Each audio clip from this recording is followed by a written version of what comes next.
A la cuenta.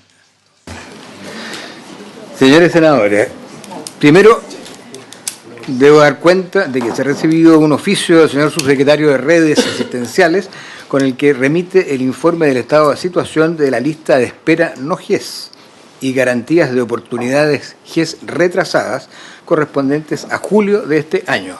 Se la puedo distribuir. Luego hay un oficio del Ministerio de Salud mediante el cual el ministro se excusa y señala que en su representación concurrirá la doctora Paula Daza como ministra subrogante y el doctor Mauricio Gómez, que está aquí en la mesa, y el señor Jaime González, abogado asesor.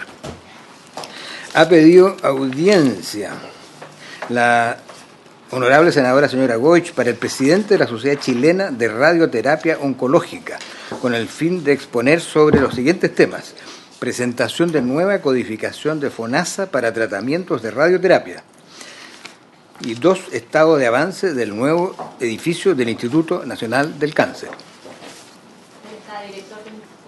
Lo incorporamos a la lista de las sesiones temáticas que tenemos que hacer. Enseguida hay un correo electrónico del Ministerio también, que remite una petición del señor Ministro de Salud denominada Propuesta de Monitoreo y Vigilancia de Salud Ambiental para las comunas de Quintero y Puchuncaví. También la vamos a distribuir por región. Enseguida hay un correo de doña Rubí Peniche, Salvemos las 2 vidas, se llama esta organización, y menciona su preocupación sobre el proyecto que pretende legalizar el aborto hasta la semana 14.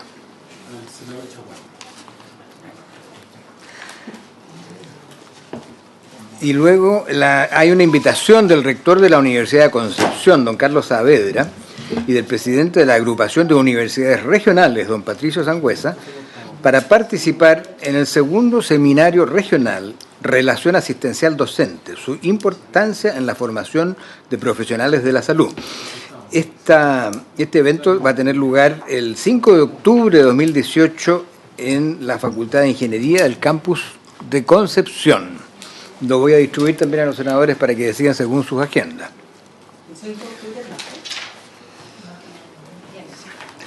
Y por último, el Comité de Renovación Nacional ha cambiado para la sesión de hoy al senador Chaguán por el senador Galilea, que está en este momento en nuestra comisión, pero se espera que pronto va a concurrir. Y esa es toda la cuenta, presidente. Sí. Y la doctora Paula Daza no está, no viene. ¿Ah? Viene en camino. No, porque yo, antes, presidente, de que iniciemos formalmente la sesión, quiero representar. ¿Y por qué no esperáis que llegue? Por eso estoy preguntando si llega, porque... No, si parece que va a llegar. Hagámoslo cuando llegue. Miren, mientras podemos despachar un par de cosas que son sencillas. Tenemos un pendiente con el proyecto de embarazo adolescente, que son cosas formales, ¿no? Que voy a pedir a Fernando que las...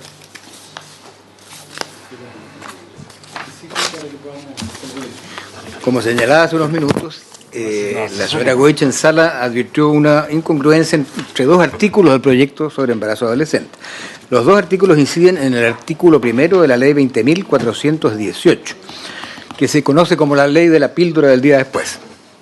El inciso 1 del artículo 11 de este proyecto expresa que, sin perjuicio de la obligación establecida para los establecimientos de educación media en el inciso final del artículo 1 de la 20.418, los establecimientos educacionales de todos los niveles, públicos o privados, podrán elaborar e implementar planes de educación sobre afectividad y sexualidad para ser aplicados desde la educación parvularia.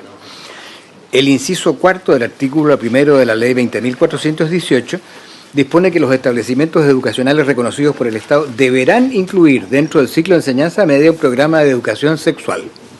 El artículo 18 del proyecto en informe, por su parte, inserta en el inciso 4 en cuestión una frase que dispone que un programa de educación en afectividad y sexualidad se impartirá desde el 2º nivel de transición. El conflicto entonces se genera porque la norma de la ley número 20.418, que es modificada por el artículo 18 del proyecto, tiene un carácter imperativo ya que la fórmula empleada dispone que los establecimientos deberán incluir un programa. En cambio, el artículo 11 de la iniciativa del informe emplea el verbo rector en forma facultativa. Los establecimientos podrán elaborar e implementar los planes de educación de que se trata. La propuesta es aprobar por unanimidad una solución que resuelve el inconveniente y que consiste en eliminar el primer inciso del artículo 11 y modificar la frase inicial del inciso segundo del mismo artículo, de modo de especificar los contenidos que incluirán los planes de educación a que se refiere el último inciso del artículo primero de la Ley 20.418. En el fondo quedaría como obligatorio Sería ninguna posibilidad de la comunidad educativa de poder influir en el programa de educación sexual. ¿Eso es? No, aquí los contenidos son muy similares. Esto es de verdad una modificación más formal. No tiene que ver con la participación de la comunidad educativa, que es un tema que discutimos durante la tramitación del proyecto respecto de otros artículos. Esto tiene que ver con que efectivamente dentro se tenga que tener dentro del segundo nivel de transición un programa de educación, afectividad y sexualidad. No discute los contenidos, pero lo que no podemos hacer es tener un texto que es facultativo y otro que sea más amplio. Entonces, Dejemos los dos facultativos. Po. una aclaración. En las carpetas, sus señorías, en el tercer lugar está este borrador de informe para consulta. en la carpeta. Están organizadas por temas. ¿Cuál está ahí? ¿Cuál está mirando? Claro. Nuevo segundo informe. No está acá. ¿Pasa, no lo pusiste? Este nuevo segundo informe. Estamos en el embarazo. Ese es. Lo tiene la señora. Ayúdale, por favor. Me apuré de la salud acá. En la tercera carpeta. Mucha carpeta. Acá. O sea, uno se artículo 11. Espera, ¿cuál es el artículo 11? Para leer cómo queda. Pero el proyecto que fija normas de información 11 y 18. pero ya garantiza la participación de los centros de padres y apoderados, Sí. de acuerdo al proyecto educativo. Presidente. En la página 7 de ese borrador está el texto del artículo 11 que se modificaría, que es el siguiente. Los planes de educación a que se refiere el inciso cuarto del artículo primero de la Ley 20.418 deberán considerar a lo menos información sobre las implicancias y riesgos del inicio de la actividad sexual y medidas de prevención de enfermedades de transmisión sexual y del embarazo adolescente. Asimismo, podrán contemplar la implementación de jornadas extracurriculares de conversación sobre sexualidad y afectividad entre jóvenes, apoderados y docentes. El Ministerio de Educación pondrá a disposición del sistema escolar orientaciones curriculares, ejemplos de planes y recursos educativos con el objeto de facilitar la implementación de los planes. Asimismo, podrá desarrollar programas de promoción que complementen dichas orientaciones en cooperación con otras instituciones públicas y privadas. Por intermedio del Centro de Perfeccionamiento, Experimentación e Investigaciones Pedagógicas, el Ministerio de Educación podrá impartir de manera directa o mediante la colaboración de las instituciones señaladas en el artículo 12.4 del Decreto con fuerza de Ley número 1 del Ministerio de Educación de 1997, acciones formativas, programas y cursos sobre orientación en sexualidad, regulación de la fertilidad y afectividad destinados a profesionales de la educación o asistentes de la educación que desarrollen funciones informativas con los adolescentes. De modo que se incorpora esto en el artículo primero de la 20.418 y se complementa con el contenido de esos planes, que sería información sobre las implicancias y riesgos del inicio, etcétera.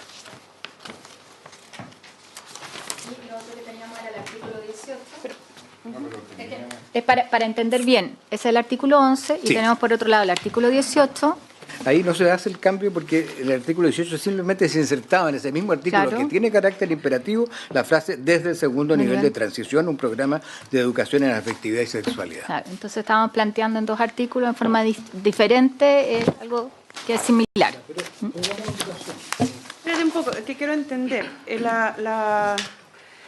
¿Cuál es la ley 20.418? ¿Y qué tiene que ver la píldora del día después con...? Perdona que te pregunte, pero... Sí, pero es pertinente la pregunta, perdón, presidente senadora, porque nosotros en esa ley establecimos la obligatoriedad de educación sexual a partir de primero medio. Y lo que estamos nosotros proponiendo es que haya educación en afectividad y sexualidad desde la prebásica. Ese es un cambio que estamos haciendo en la ley, ampliando, no es solamente el método anticonceptivo, sino el continuo de afectividad y sexualidad desde el primer ciclo, o sea, de la prebásica. Por eso tenemos que modificar, pero ser consistentes, lo que no estamos haciendo en la modificación que hacemos de la ley vigente y lo que estamos proponiendo. Eso es lo que estamos haciendo. Pero además señalar que en la ley de la píldora, para decirlo en simple, ya se cautela la participación del establecimiento, o sea, está en el texto. Dice, sin perjuicio del anterior, los establecimientos educacionales reconocidos por el Estado deberán incluir dentro del ciclo de enseñanza media un programa de educación sexual, el cual, según sus principios y valores, incluya contenidos que propendan a una sexualidad responsable, informe de manera completa sobre los diversos métodos anticonceptivos existentes y autorizados de acuerdo al proyecto educativo, convicciones y creencias que adopte e imparta cada establecimiento educacional en conjunto con los centros de padres y apoderados. Eso es la ley vigente. Y nosotros lo que estamos haciendo es ampliar, que no sea solamente dentro del ciclo de enseñanza media un programa de educación sexual, sino que sea desde la prebásica. Eso, pero está cautelado que sea de acuerdo al proyecto educativo y la participación de los padres y apoderados.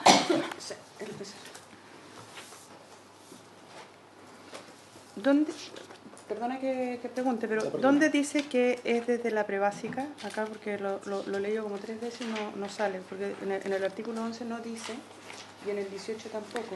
No, porque en el artículo 11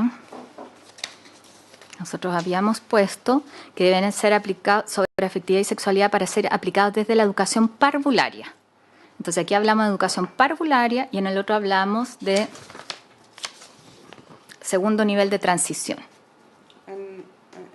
O sea, en el artículo 11, lo leo desde el principio, senadora, sin perjuicio de la obligación establecida por los establecimientos de educación media en el inciso final del artículo 1 de la ley 20.418, que es al que acabo de referirme, los establecimientos educacionales de todos los niveles, ya sean públicos o privados, podrán elaborar e implementar planes de educación sobre afectividad y sexualidad para ser aplicados desde la educación parvularia.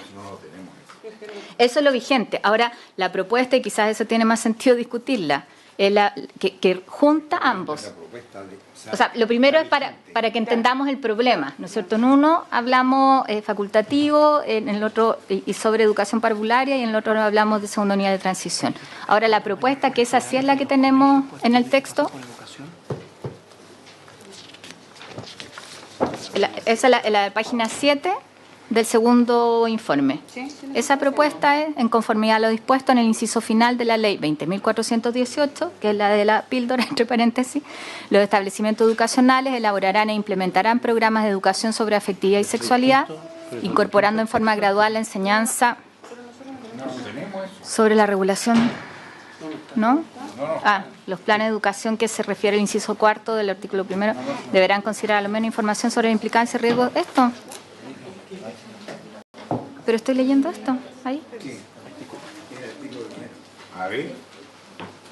Lo que dicen nosotros, los planes de educación a que se refiere el inciso cuarto del artículo 1 de la ley 20.418 deberán considerar al menos información sobre las implicancias y riesgos del inicio de la actividad sexual y medidas de prevención de enfermedades de transmisión sexual y embarazo adolescente. Pero aquí no se refiere a la prebásica, Fernando, en este artículo 11.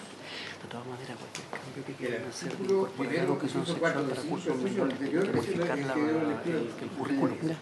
Lo tiene que pasar por el ministerio, sí o sí, porque las administrativas de educación. Sí. ¿Y dónde queda eso? El segundo nivel de transición está en la Ya, claro. Lo que pasa, la propuesta que nos hace Fernando es que dejemos en el artículo 18, tal cual como yo se lo señalé, que cambiemos la obligación de hacer el curso de educación sexual desde el primero medio, que dejemos ahí desde el segundo nivel de transición un programa de educación en afectividad y sexualidad. Ahí lo que hacemos es modificar la ley vigente. Ese es el 18 que está aprobado. Y lo que modificamos es en el 11, donde lo dejamos en términos más amplios. Eso es lo que se está haciendo para que quede consistente. No sé si lo... Que a mí me parece muy bien la propuesta que hacen. ¿Cuál es el segundo nivel? ¿Segundo ciclo? ¿De qué curso? Sí, ¿Pero qué curso básico? ¿De primero básico, de segundo básico, cuarto básico? Primero. Es de prebásica. Es pre-kinder y kinder. ¿Ah? Pre-kinder y kinder. ¿Pre-kinder y kinder? ¿Ah? Segundo nivel. ¿Pre-kinder y kinder le van a enseñar Yo solo quiero argumentar algo, presidente, para que se entienda bien este punto. Cuando nosotros hablamos de afectividad y sexualidad, no solo hablamos de prevención del embarazo. Hoy día todos y yo creo que es súper bueno, hablamos mucho más del abuso sexual infantil y se da en estos niveles. Entonces, cuando hablamos de prevención de abuso sexual, eso se puede hacer en un taller donde se entregan pautas con metodologías que están probadas, programas que están probados para que los niños distingan cuáles son las partes íntimas, las que no te puede pedir nadie que se las muestre. Estamos hablando de eso, en poder entregar herramientas también para que en esos niveles se pueda abordar el cuidado de los niños, además del desarrollo normal de la sexualidad. A mí me parece que es súper importante aprovechar esta oportunidad para que eso se incorpore efectivamente. Me ha tocado trabajar sobre todo con investigaciones, que tiene un departamento que ha trabajado esto mucho con los colegios y es increíble cómo cambia o cómo se pueden abordar situaciones cuando los profesores tienen herramientas para eso. Por eso el sentido de que sea efectivamente desde la prebásica donde están mucho más vulnerables los niños y niñas. Vamos a... ¿Puedo decir algo? Puede decir algo. Muchas gracias, presidente. Lo que pasa es que yo encuentro súper razonable y encuentro que a los niños hay que educarlo porque el input de información que existe a través de los de las redes, de la televisión, es muy grande y tienen que ellos aprender a manejar esa educación. Si lo que me genera ruido y creo también que es súper necesario que los niños educarlos más que, sobre todo su afectividad y ayudar a orientarlos y que sepan que hay cosas que adultos no pueden hacerles, lugares que no pueden tocarlos, qué sé yo. Pero lo que me genera ruido es la forma en cómo esto está redactado, porque en el fondo yo no lo sé, pero primero me parece que si vamos a modificar los planes de educación y curriculares, esto debiera pasar por educación a lo menos, para que sean vistos. No sé si eso es requisito o no. Y segundo, me parece que esto es demasiado amplio, no está orientado al cuidado y prevención de los niños, está orientado cuando uno dice... Lo que se les va a enseñar acá dice en ninguna parte veo el colegio, no veo ya en el proyecto. Yo quería pedir, a lo menos, iba a insistir que se pudiese incorporar a los padres en el tema del embarazo adolescente, porque se sacaron de lado a rajatabla en una votación anterior. Supongo que voy a perder esa votación, pero quiero dejar constancia para lo menos para poder reponerla después, posteriormente en sala. Pero dado que ese es el contexto de esta ley, en donde se plantea de que los niños casi erradicados del cuidado de sus padres con una autonomía progresiva que es total y absoluta, en donde se le quita a los padres el cuidado preferente de ellos, y se le entrega al establecimiento educacional, que en algunos casos pueden hacerlo muy bien, pero en otros no tan bien, herramientas para que puedan enseñarles desde muy chiquitito un montón de cosas que a veces, la verdad es que no necesariamente están apuntados a lo que el proyecto educativo del colegio quiere o las familias esperan de ese proyecto educativo. Entonces, me parece que es distinto un niño de media a un niño adolescente a un niño de kinder o de jardín. Pero espérate, mira, yo pienso que aquí hay un problema conceptual y valórico que se ha discutido largamente en esta comisión. Y tal vez no nos vamos a poner de acuerdo y es absolutamente legítimo que sea así. La sexualidad empieza del momento que se nace. Nadie pretende enseñar a un niño que está en un segundo ciclo, que está en primero básico, aspectos que tienen que ver con la prevención del embarazo, ni la píldora del día después, ni el acceso a los métodos anticonceptivos. pero es muy importante que los niños y las niñas tengan educación sobre los aspectos que tienen que ver con la dimensión afectiva, emocional y la sexualidad. Los niños y las niñas van descubriendo la sexualidad a lo largo de la vida. El problema es que son abandonados en la búsqueda de su sexualidad. La sexualidad no es solamente el coito, la relación sexual, es todo el ámbito de relaciones emocionales y afectivos que tienen niños y niñas desde el nacimiento. Y eso tiene que ser acompañado de valores. Y en eso yo creo que en materia de valores en general vamos a estar todos de acuerdo. Respecto al rol de los padres, esta es una dimensión que no solamente de lo privado. Yo tengo mucho aprecio, a diferencia de otro, por el ministro de Educación, que se fue, pero claro, había un punto de vista distinto cuando él dice, mire, el tema de la sexualidad es mío, lo trato yo con mis hijos y soy yo el que le compra los preservativos. Esa es una mirada. Es decir, mire, esto es de los aspectos más íntimos y que se tratan solo en el ámbito de la familia.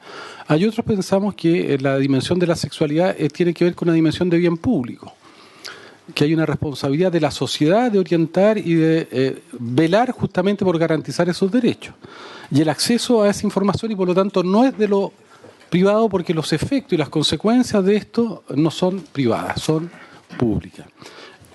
Cuando se habla de la participación de los padres, a mí me parece legítimo. Esto no está impidiendo que los padres puedan jugar su rol en la dimensión familiar, dentro del hogar, incluso desde el punto de vista de la participación dentro de la comunidad escolar.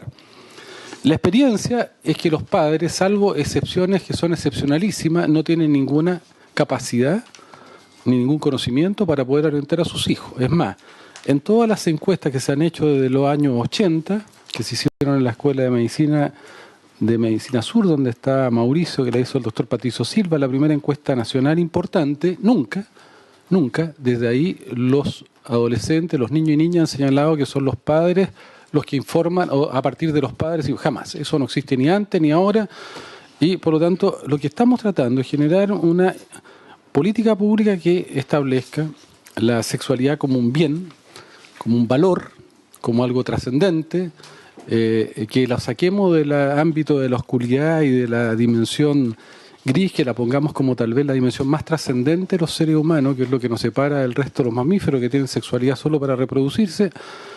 La particularidad del ser humano es que la sexualidad va más allá de la reproducción y que tiene toda una connotación valórica, espiritual, emocional. Entonces, yo lo que les propongo es que votemos esto, y si hay diferencias respecto a algunas de las materias que son legítimas, que la ha sustentado permanentemente Jacqueline, bueno, se propondrán en la sala.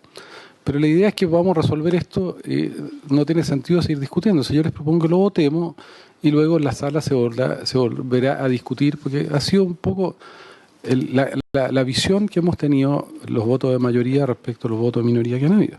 Entonces yo les propongo que lo pongamos en votación y en la sala se podrá ver nuevamente si se rediscuten con todo derecho, digamos, puntos de vista que pueden ser distintos. Entonces pongámoslo en votación.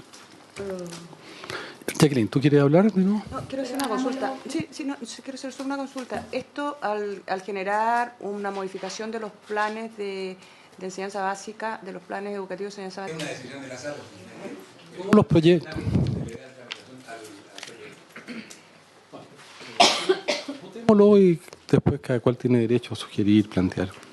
Póngalo en votación. El presidente pone en votación la proposición de enmienda que contiene el nuevo segundo informe. Señor Galilea. Deme un segundito. Señora Van Rieselberghe. A mí no me gusta. No me gusta. Déjame verlo para... Señor Quinteros. Yo entiendo el sentido de esta proposición. Aquí se trata, tal como lo decía el presidente, de educación, de la primera edad. No se trata ni de la píldora, ni del condón, ni de nada de eso que en pre-kinder o en kinder le van a estar enseñando a los niños. Es otro tipo, la intención es otra. Yo voto a favor. Yo voto a favor, pero además quiero recordar el origen de esta propuesta. Este es un proyecto que presentamos junto a Mónica Salaquet cuando era diputada, en forma muy transversal, donde definimos un tema que podíamos trabajar en conjunto, donde teníamos un pendiente desde el punto de vista legislativo de la política pública. Hicimos 6 meses un trabajo con distintos profesionales y expertos en materia de adolescencia. Entonces, Yo más bien quiero hacer la invitación a entender que aquí tenemos una oportunidad y también una responsabilidad para avanzar en conjunto en una materia. Este proyecto no le quita ninguna atribución a los padres. Yo voy a volver a leer para que quede constancia nuevamente lo que la ley ya establece, lo que estamos modificando. Cuando decimos sin perjuicio de lo anterior, los establecimientos educacionales reconocidos por el Estado deberán incluir dentro del ciclo de enseñanza media, ahí queremos decir que sea desde el segundo nivel de transición, un programa en educación afectiva y sexualidad, el cual, según sus principios y valores, incluya contenidos que propendan a una sexualidad responsable, informe de manera completa sobre los diversos métodos anticonceptivos existentes y autorizados de acuerdo al proyecto educativo, convicciones y creencias que adopte e imparta cada establecimiento educacional en conjunto con los centros de padres y apoderados. Eso es lo que hoy día dice la ley. Entonces podemos tener opiniones distintas, yo comparto eso. Entiendo además que es difícil asumir algo que toda la ciencia nos ha indicado de los adolescentes. Lo que necesitan es confianza, necesitan espacios donde no se sientan vigilados para poder ir y consultar y con eso tomar decisiones responsables. Muchas veces los padres somos un obstáculo, aunque nos duela reconocerlo, yo lo entiendo perfectamente en lo humano, pero aquí lo que me interesa es que el adolescente tenga la posibilidad de un espacio donde pueda preguntar con libertad y donde le puedan responder también adecuadamente. Eso es lo que yo priorizo. Sobre eso podemos tener diferencias, es legítimo. Pero lo que no me gusta, presidente, es que se digan del proyecto cosas que no plantea. Así como también parte de la discusión fue, y está en los otros artículos, que no viene al caso volver a reabrir hoy día la discusión, el que esto tiene que ver con el nivel de desarrollo, el momento en que se encuentra la persona dentro de un ciclo que es un continuo, que es la mirada efectivamente que tiene detrás del proyecto respecto a la sexualidad y la afectividad. Señor Galilea, ¿cómo vota su señoría? Yo comparto los objetivos de la ley, creo en la formación continua de la sexualidad, de que los niños tengan que entender cuáles son sus partes íntimas, los cuidados que tienen que tener. Creo que los adolescentes también tienen que tener la información de que traer cabros al mundo irresponsablemente tiene muchísimas consecuencias, por lo tanto, en la paternidad y maternidad responsable, etcétera. Entonces yo voy a votar a favor, presidente, pero quiero dejar derechamente dicho de que para la historia fidedigna de la ley, de que en los cursos menores, o sea que la educación sexual tiene que tener una coherencia.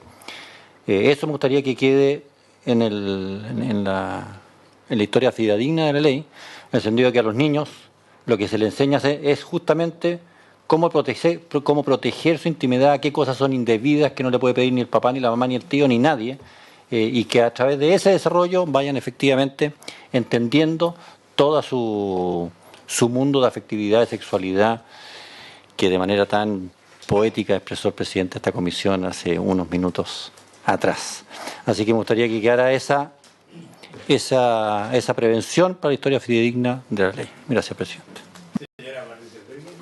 No, yo voy a votar en contra. Yo comparto el objetivo de la ley, creo, al igual como dijo el senador Galilea y como lo dijo la senadora Goich, que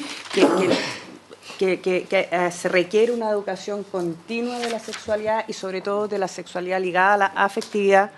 No comparto en absoluto que la sexualidad sea una zona oscura ni gris. Creo que es una parte importantísima del desarrollo integral de un ser humano. Creo que lo que nos diferencia de los animales no es solo la sexualidad, es más bien la inteligencia y la voluntad. Pero a pesar de todo eso voy a votar en contra porque me gusta más la redacción que está ahora. Y me gusta más porque está ahora porque creo que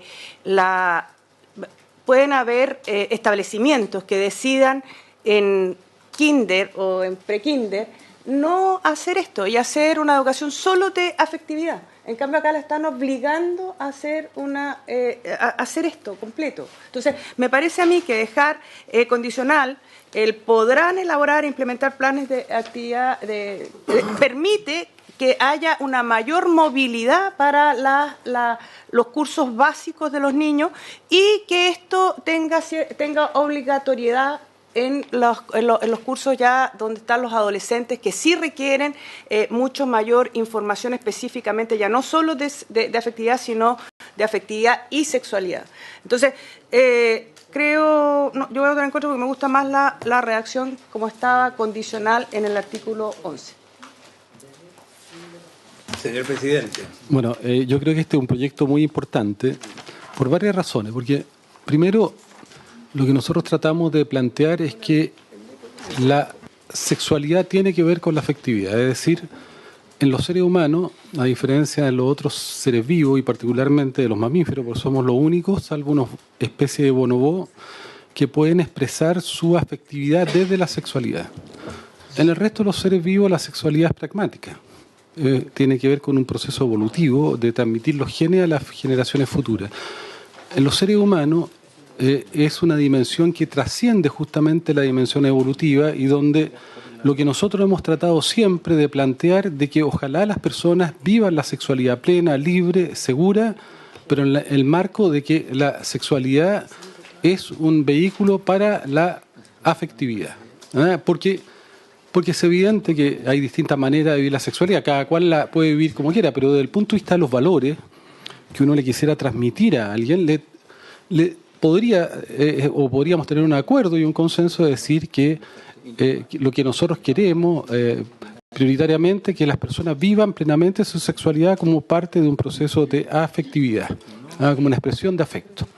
Y por eso que uno le sugiere a los jóvenes, uno le sugiere a los hijos, ojalá tengan las relaciones sexuales lo más tarde posible, cuando tengan, pero ojalá en el marco de una relación de afectividad. Ese es un primer tema. Lo segundo es que hay algunos que hemos luchado durante muchos años contra el aborto. Y yo creo que es muy importante entender eso. Nosotros no queremos que en Chile hayan aborto. El aborto no es algo deseable, es un mal social. El aborto no puede ser un instrumento de regulación de planificación familiar. Y los que hemos luchado contra el aborto somos quienes durante décadas hemos sustentado justamente que el aborto, la única manera de impedirlo, es a través de políticas públicas, porque este es un mal social, tiene que ver con consecuencias de una sociedad que no se hace cargo de esto y que tiene que ver fundamentalmente con la educación sexual, con los valores, con vincular la sexualidad a la afectividad y que tiene que ver con el acceso a los métodos anticonceptivos. ¿Por qué digo esto? Porque en el pasado hay sectores que dicen estar contra el aborto, pero son los que han favorecido el aborto. Se han opuesto a la educación sexual, incluso con consentimiento de los padres, las JOCA.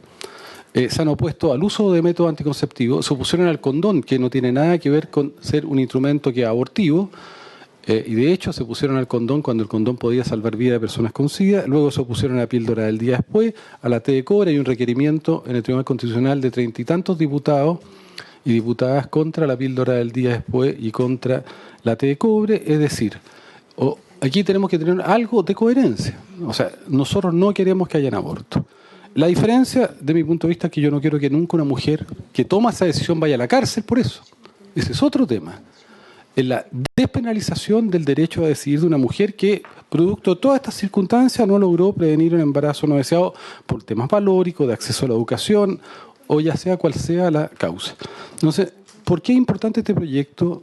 Y yo felicito a Carolina, que fue la que nos invitó y trabajamos, porque pone el acento donde lo tenemos que poner, es justamente en la prevención.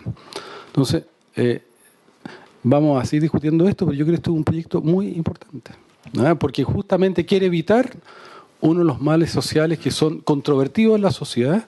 Yo soy autor del proyecto Aborto Libre porque creo que una mujer siempre tiene derecho a decidir, nunca pierde su condición de ser persona, nunca puede estar interdicta y ella solo puede decidir y debe decir siempre sí. Y esa es otra discusión que la discutiremos en su momento, pero ojalá podamos prevenir ese momento y evitarlo, ¿no? Y creo que ese es el sentido de este proyecto y por eso que es tan importante su aprobación. Así que, Fernando, la votación. ¿Cómo vota su señoría? A favor. Hay 4 votos por la aprobación y 1 por el rechazo. El nuevo informe queda aprobado entonces. Ahora vamos a modificar un poco la tabla para después dedicarnos al tema salud mental. Vamos a escuchar una petición de parlamentarios y parlamentarias de poder tener un planteamiento respecto a medicina china. Son invitados por Cristina Girardi y por Carolina Goich. Así que, si quieren, para hacer más eficiente el trámite, le damos la palabra a... ¿Ya? Bueno, después le voy a pedir a cada uno que se presente, pero la idea básicamente de nuestros invitados, que son Rodrigo Aranda, Gonzalo Parra y Sebastián Norambuena, que son todos médicos chinos, ya, aunque no parezcan chinos, pero son médicos chinos. Y tiene que ver con, de alguna manera, ver cómo puede convertirse en un beneficio, ¿ya? En la atención de salud, ¿ya?, pública, ¿ya?, la incorporación de la medicina china en consultorios, en hospitales, tanto beneficios desde el punto de vista terapéuticos como económicos, ¿ya? Y esto tiene que ver mucho con, no estoy hablando de la valor hora del profesional, sino que básicamente de la importancia que tiene la medicina china en la prevención, pero también en la recuperación, no en base a medicamentos, que es una de las partes también caras de nuestra medicina. O sea, nuestra medicina cada vez, ¿ya?, es más consumidora de fármacos, ¿ya?, y cada vez se encarece muchísimo más producto de fármacos que además son cada vez más caros, ¿no? Entonces, la idea un poco es ver cómo podemos, desde la política pública, incorporar la práctica de la medicina china en la atención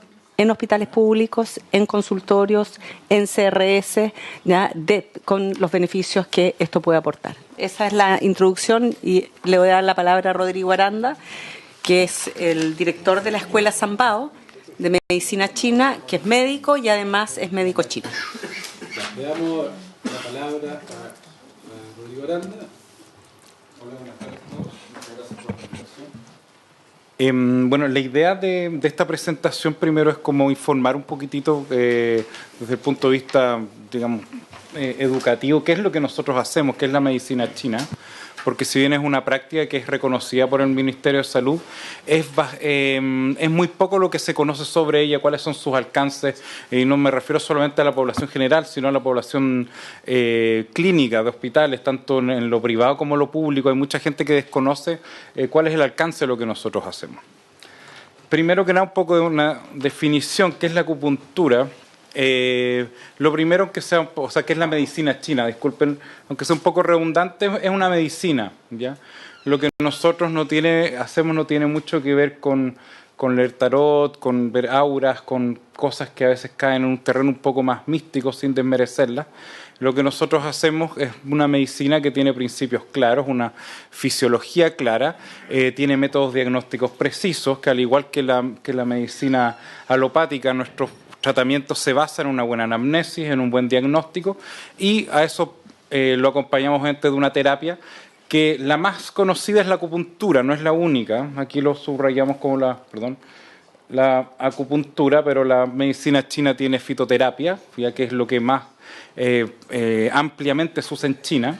Lo que más estudios tiene también es la fitoterapia china, tiene técnicas de masajes, tiene ejercicios terapéuticos, tiene terapias basadas en alimentación, tiene muchos otros elementos, pero lo que nosotros conocemos en nuestro país y lo que está legalizado en nuestro país es la acupuntura. ¿Okay? Un poco de historia sin afán de aburrir, pero la medicina china como tal tiene una historia que casi todos escuchan, que a lo mejor han escuchado hablar de 5.000 años, 4.000 años. La verdad es que son más o menos 2.500 años, ¿okay? Desde que la medicina china, entre los estados combatientes y la dinastía Han, se transforma en una medicina propiamente tal. Todo lo que se hacía antes en China tenía que ver con el chamanismo, con dioses, con demonios invasores, con cosas por el estilo, ¿ya?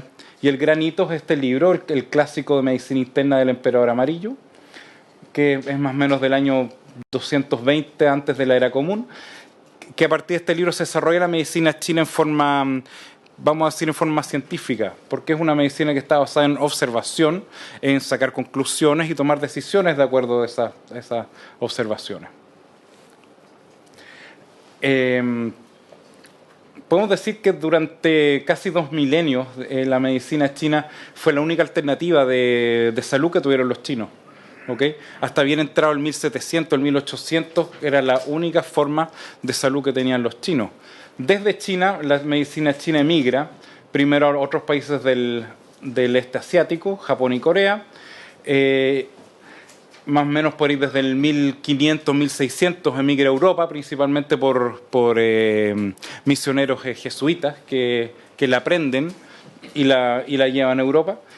Y desde más o menos el 1800 en adelante empieza a entrar un poquito en decadencia, principalmente por la influencia de la medicina occidental. Para los que les guste un poco la historia, en China, digamos, desde el 1800 en adelante, la presencia occidental fue muy fuerte, ya en lugares como Beijing, como Tianjin, como Nanjing, Shanghai, el mismo Hong Kong, Guerra del Opio, cosas que son eventos bastante interesantes y que cambiaron la historia de este país para siempre. Entonces, el gobierno empieza poco a poco a abrazar la medicina occidental. Después de la caída de las dinastías, en 1912, el primer gobierno de la República China declara la medicina china ilegal. 1920, perdón, aquí esto dice popular, aquí esto es República China nomás, porque es el primer gobierno.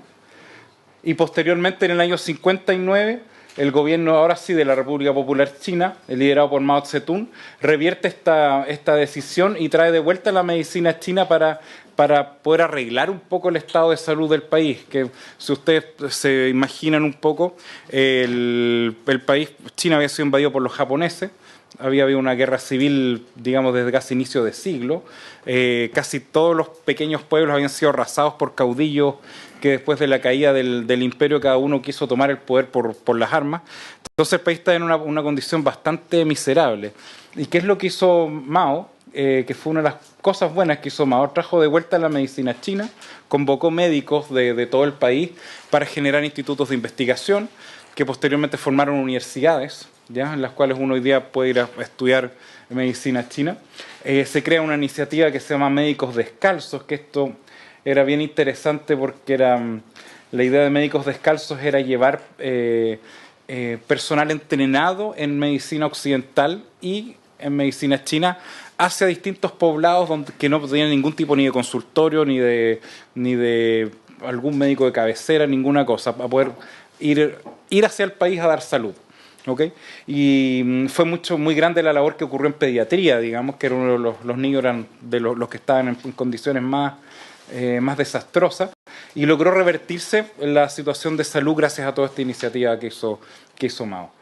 Gracias a esto, hoy día en China, la medicina china sigue siendo primera alternativa de atención en salud, y China es un ejemplo podemos decir que es un ejemplo de lo que es medicina integrativa, que es el modelo que es el modelo ideal, que es lo que a nosotros nos gustaría, lo que nosotros buscamos. ¿Cómo llega la medicina china a Occidente? Si bien yo les mencionaba que en el siglo XVI o XVII ya habían personas que habían aprendido acupuntura y la habían traído a Occidente, de ahí en adelante hubieron muchos personajes que tuvieron y generaron puentes, principalmente entre Europa y China, donde la medicina china empezó a tomar fuerza desde inicios del siglo XX. Georges Soulier-Morand, un personaje que es bastante reconocido en la historia, fue uno de los más importantes, pero el hecho principal es la visita del presidente Nixon a China. ¿Okay? Nixon, un político de línea dura, todos decían que solamente Nixon podía ir a China, nadie más que él. Y Nixon fue a China, y uno de sus asesores de prensa, que es el señor James Reston, él viajó algunos meses antes como para preparar la visita de Nixon, y tuvo la mala suerte que le dio apendicitis en Beijing, ¿ya? Y lo operaron en el hospital de Dongzhimen, con anestesia, obviamente, como corresponde, pero Reston evolucionó con dolor postoperatorio importantísimo, con unos cólicos abdominales muy intensos.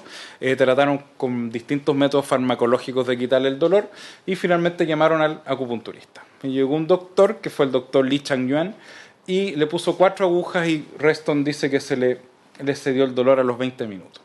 ¿Okay? Y después él volvió a Estados Unidos y escribió una crónica sobre, que usted se puede googlear, una crónica sobre lo que le había ocurrido en China, y eso despertó un interés mundial por la medicina china, un verdadero boom. Gente va hacia China a aprender, mucha gente viaja en oleadas a aprender. Se empieza a formalizar la educación en Estados Unidos y en Europa, Y el año 79 la Organización Mundial de la Salud genera un simposio donde invita a los médicos chinos más famosos, connotados de China, y los invita a, digamos, a hacer como un listado de enfermedades digamos que dijera para qué más sirve la acupuntura, ¿ya? Y llegaron a un listado que eran más o menos 76 enfermedades, ¿ya? Para los cuales decían esto, la acupuntura sirve para esto, para esto, para esto, para esto. Y a contar de entonces,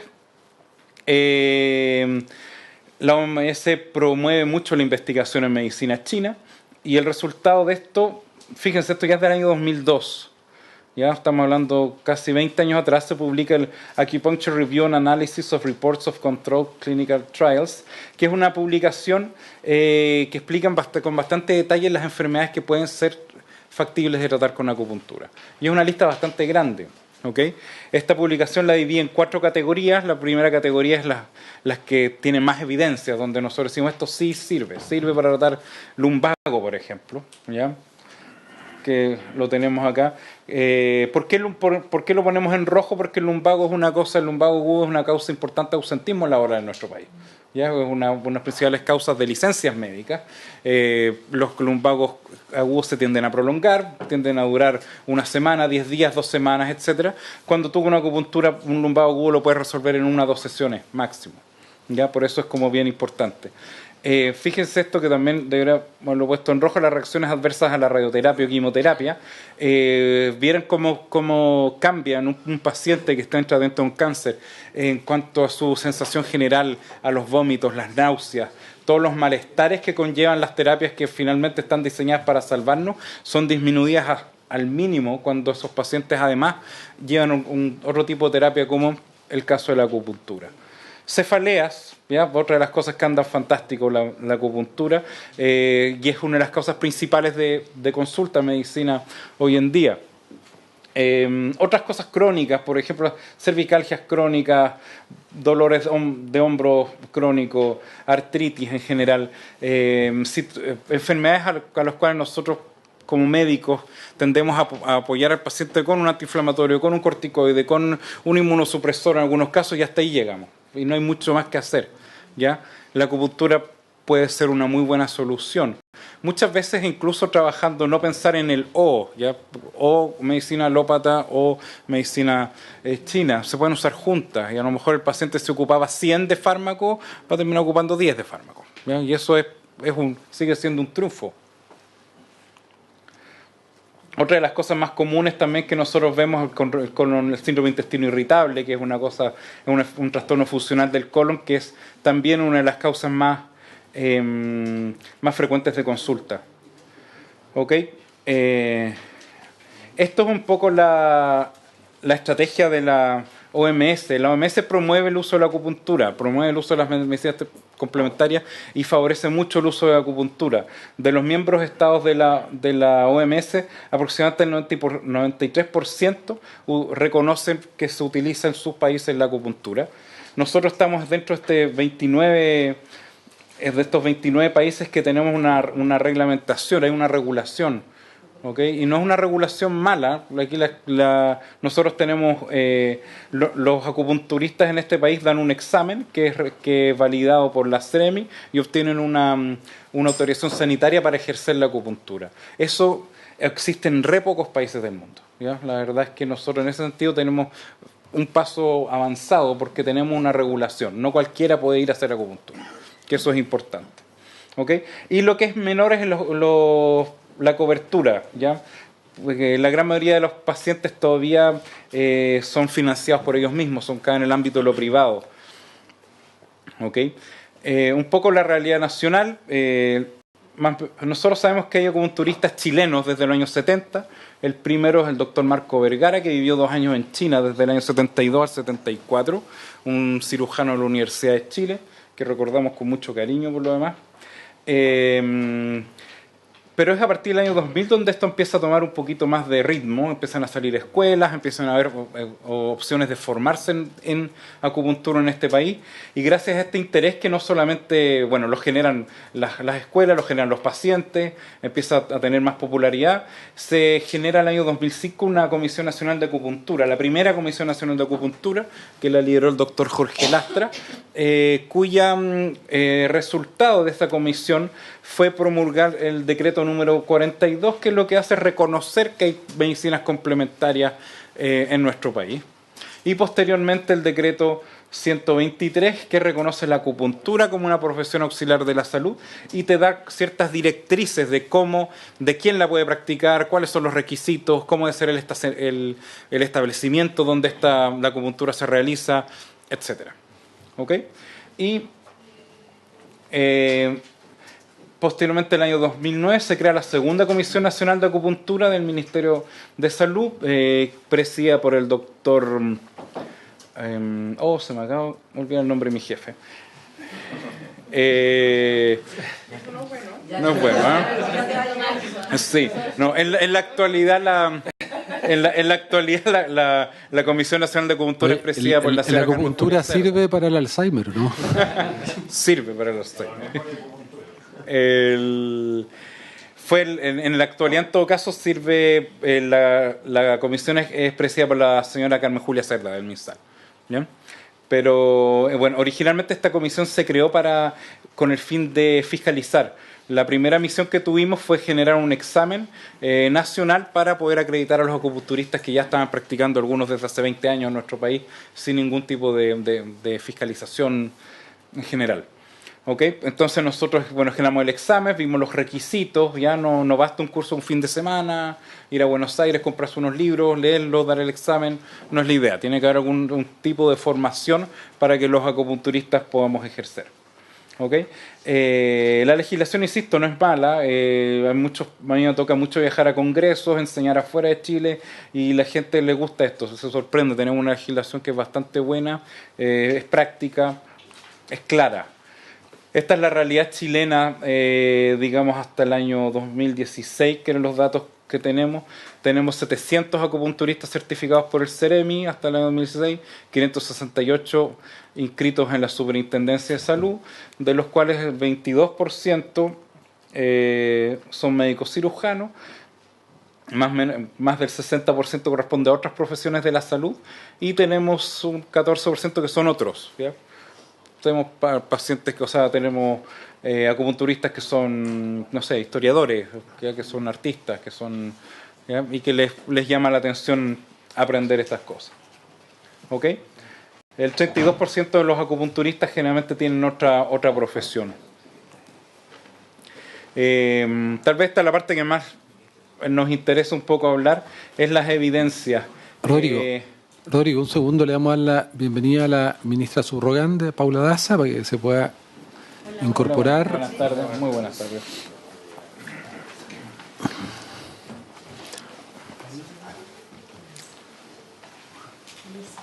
Hola, Paula.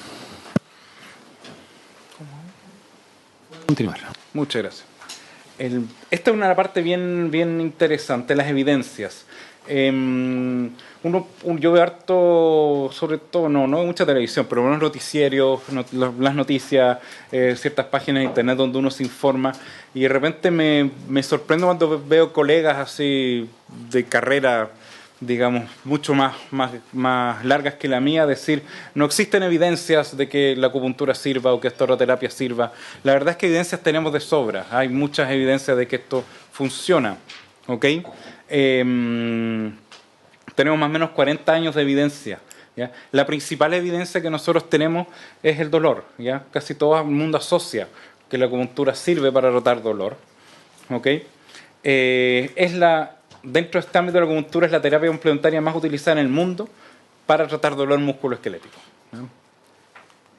Tenemos un metaanálisis, ¿ya? Estamos hablando de análisis enormes, con 18.000 pacientes, 18.000 pacientes, y estos 18.000 pacientes eran 93% que decía que la acupuntura sí le sanó su dolor. Estamos hablando de dolores lumbares, dolores de cabeza y osteoartritis. ¿Okay? Es un N bastante grande y el porcentaje de efectividad, 93%, es algo bastante grande. ¿Ya? Es bastante interesante. ¿Okay? Las mejorías fueron al menos similares o comparables a los AINES, a los antiinflamatorios no esteroidales, no opiáceos, digamos, también más utilizados. O sea, es mejor en general, o al menos igual que ocupar diclofenaco, ibuprofeno, meloxicam, etc. ¿Okay? Y obviamente sin ninguno de los efectos adversos que tiene, digamos, la medicación crónica de los antiinflamatorios no esteroidales, siendo los gastrointestinales los más comunes. ¿Okay? Podemos decir que la acupuntura puede ser parte, ya al menos, de la solución del inmenso problema de dolor crónico y la adicción a opiáceos, no solamente a opiáceos, también la gente se adicta a los antiinflamatorios no esteroidales, es muy habitual, ¿ya? La gente sale a correr, dolor muscular, ibuprofeno, ¿ya? Uno lo ve mucho en práctica, si hoy me tomo un ibuprofeno por si acaso me viene algún tipo de dolor, incluso, es muy habitual. ¿Ok? Otro estudio es ejercicio, rehabilitación multidisciplinaria, acupuntura, Cognitive Behavioral Therapy, terapia cognitiva conductual y otras prácticas mente-cuerpo como Qigong, como yoga, como meditación, se asociaron consistentemente con mejoras duraderas, leves a moderadas en funcionalidad y dolor para condiciones específicas de dolor crónico. ¿Okay? Por lo menos tenemos un sustento suficiente para decir que la acupuntura debiera usarse al menos como para ayudar al tratamiento del dolor crónico. ¿Ya? Al menos para ayudar. Salud mental, una de las cosas que nosotros también en las consultas en nuestro país están bastante rebasadas. Uno de los estudios, una revisión sistemática del año 2016, concluye que los efectos de la acupuntura, el tratamiento de la ansiedad, hablemos de trastornos de ansiedad, ataques de pánico y ese tipo de cosas, tiene efectos significativos, ¿ya? Así lo comparamos con métodos convencionales. Ya métodos convencionales, hablemos que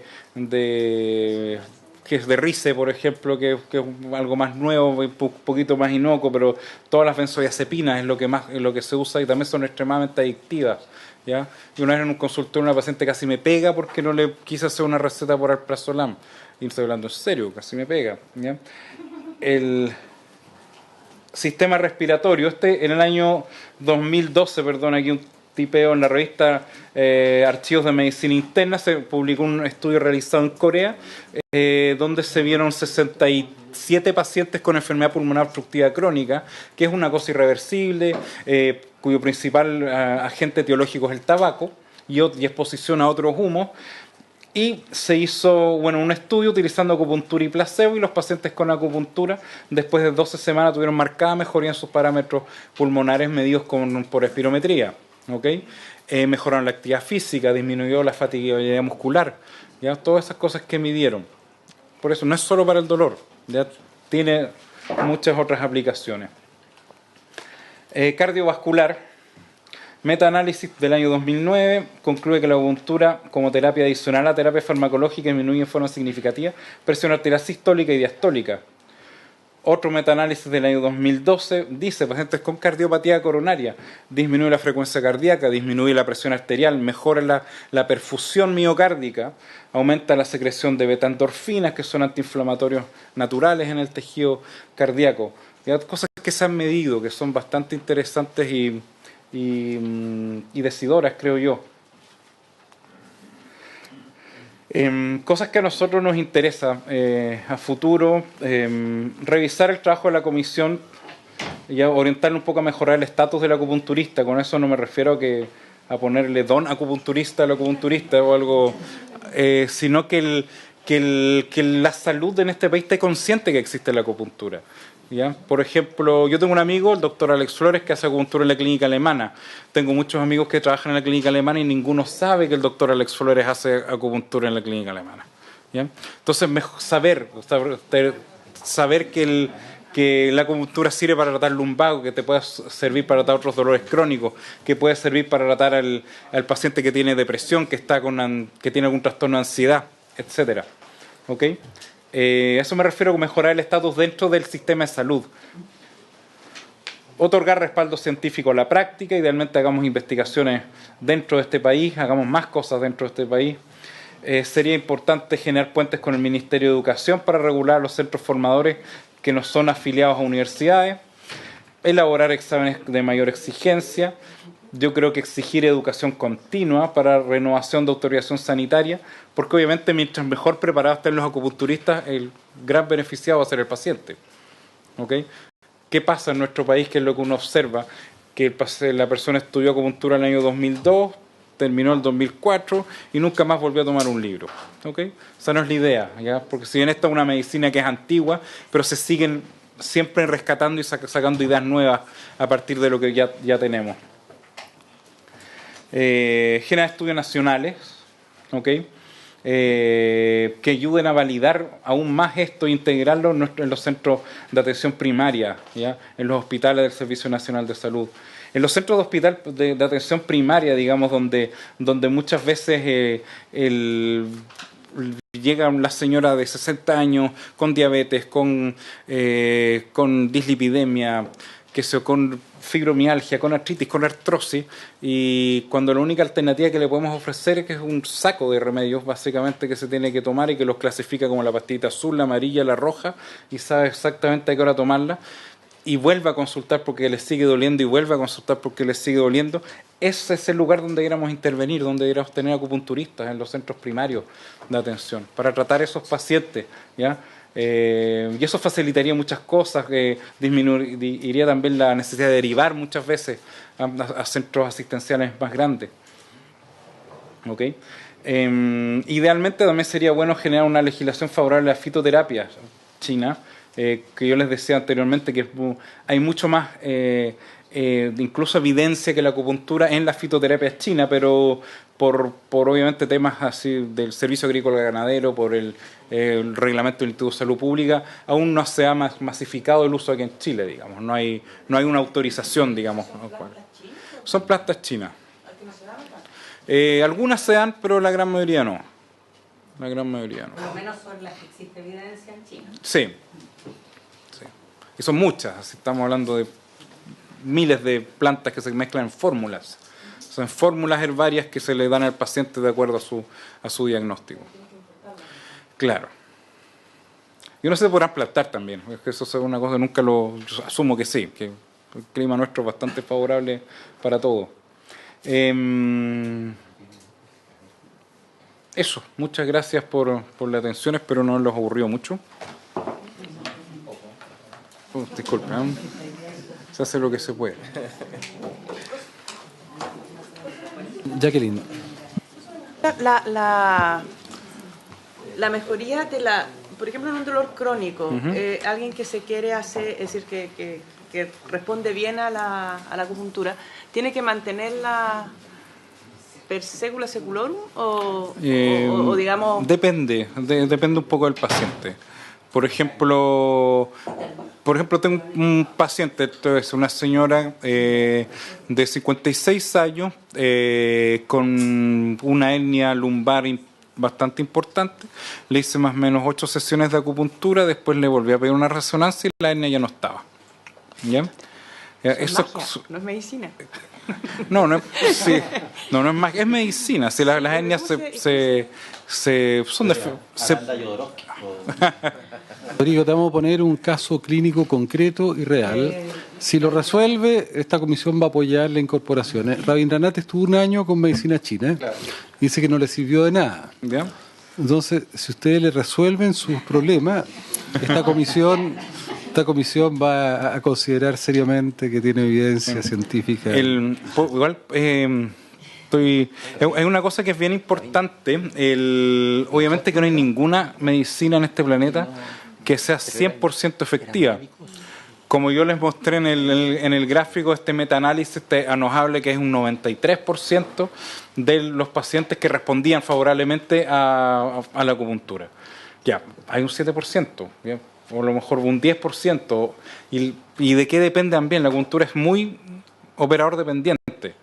¿Ya? O sea, el resultado va a depender en gran parte qué tan bueno es el acupunturista. Yo por eso pongo que el examen tiene que ser más exigente, que idealmente hay que exigir educación continua, porque a medida que uno más estudia, y esto yo lo digo por experiencia propia, yo estudio medicina china desde el año 96 y sigo estudiando. Y a medida que más estudio, que más aprendo, los pacientes les va mejor, ¿ya?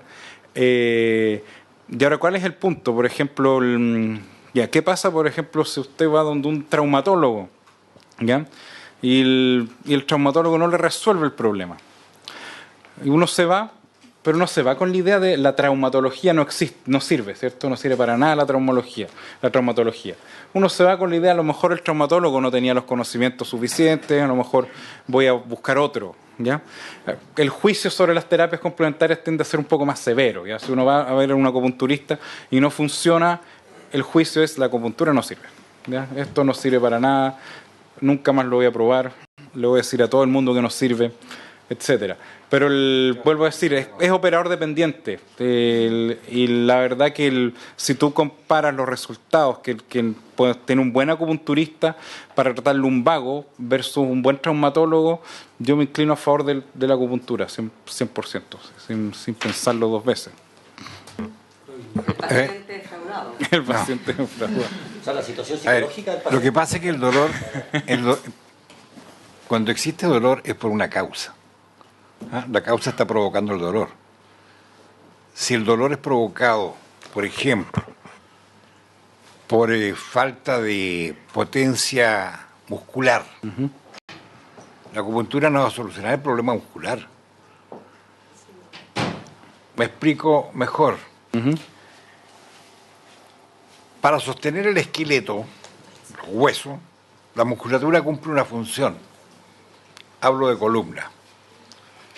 Si he operado de columna, a usted le cortan los músculos para poder llegar, qué sé yo, y se produce una debilidad muscular, tanto anterior como posterior de la columna. Entonces, si no hay una recuperación muscular, el dolor nunca se le va a pasar. La acupuntura me va a solucionar el problema de esa fatiga, de esa falta, digamos, de potencia muscular. Bueno, como nosotros mencionamos, esto es medicina complementaria, ¿ok? Eso es otra cosa, por eso. Entonces, claro, magia no es, ¿ya? Porque la acupuntura igual trabaja con el sustrato que es el paciente, ¿ya? O sea, y el paciente, ¿qué es lo que tiene que hacer si es que él pasa por una situación? Hacer ejercicios, a lo mejor necesita fisioterapia, necesita un fisiatra, necesita a lo mejor tantas sesiones de kinesiología, necesita ir al gimnasio, necesita muchas otras cosas. Lo que sí le puedo decir que si usted junta todo eso con acupuntura versus hacerlo sin acupuntura, es mejor hacerlo con acupuntura. Esas son las cosas que nos dicen las evidencias en general. Claro, lo que pasa es que desgraciadamente está la sensación de que solamente con la acupuntura va a solucionar los problemas de dolor, que la acupuntura sirve para solucionar todos los problemas, y no es así. Yo estoy de acuerdo con usted. Hay cosas que es complementario, puede ser complementario evidentemente, pero también es la parte, digamos, fisiológica. Mira, lo que yo les propongo es lo siguiente. Le damos la palabra a la Carolina que nos ha hablado, y a la Cristina, pero mira, como todas las cosas, no hay nada que por sí solo resuelva todos los problemas, ¿verdad? Normalmente nosotros tenemos una medicina alopática que está muy enfocado a lo, entre comillas, curativo, ¿verdad? Yo siempre, cuando hay pacientes que me hablan de dolores, yo le digo: no vaya al traumatólogo, anda para que te haga el diagnóstico. Pero los traumatólogos no tienen idea de rehabilitación, saben operar, pero no saben rehabilitar. Y la rehabilitación la hacen otros profesionales, ¿verdad?, que tienen sí conocimiento de rehabilitación. Normalmente nuestros cirujanos, y tenemos acá un neurocirujano experto conocido, que es nuestro decano de la Universidad de Valparaíso de Medicina, yo creo que él comparte con nosotros, que los médicos sabemos y los cirujanos saben operar, pero no saben de rehabilitación. A mí me parece que esta es una medicina, Paula, que puede ser muy complementaria para determinados aspectos, o sea, algunos preventivos, y otros, por ejemplo, como manejo del dolor, que también es algo que yo creo que al mundo de la medicina alopática se le escapa. No hay muchas veces experiencia de verdad en tratamiento del dolor, porque aun cuando, tiene razón Rabindranath, de que, por ejemplo, en un caso de una artrosis de columna, hay una condición basal que está generando el dolor. Ese dolor se puede manejar. Y se puede manejar desde la acupuntura, se puede manejar desde antiinflamatorio. Lo que pasa es que esto tiene mucho menos efectos adversos. Entonces, yo creo que lo que nosotros deberíamos proponer es, con el apoyo de nuestra universidad, acá de nuestro decano, poder hacer un piloto concreto en algunos centros asistenciales, tanto hospitales como de atención primaria. Yo sé que en algunos ya hay prácticas, pero poder hacer un piloto más formal y poder ir avanzando en incorporar esto, porque me parece que es un buen complemento. Entonces, yo creo que eso es lo que nosotros deberíamos plantear como comisión. No podemos plantear que esto se institucionalice de una vez, pero podemos sí pedirle al Ejecutivo y a la subsecretaria de incorporar esto en base a poder desarrollar en distintas, digamos, hacer un piloto de incorporación progresiva y ver cuáles son los resultados que tiene. Yo creo que para pacientes con cáncer, para muchos pacientes como complemento, esto puede ser una muy buena opción. Puede ser una muy buena opción de acompañar a pacientes traumatológicos que tienen patologías crónicas o de todo tipo, pero como complemento. Y yo creo que ese debería ser el planteamiento que nosotros le hagamos al Ejecutivo si la Comisión está de acuerdo. Independientemente de eso, le damos la palabra vamos a hacer un oficio. Sí, pero más que oficio está le vamos a mandar un oficio igual, pero que Paula nos ayude a que eso se concrete. Entonces, le damos la palabra a Carolina, Cristina y Presidente,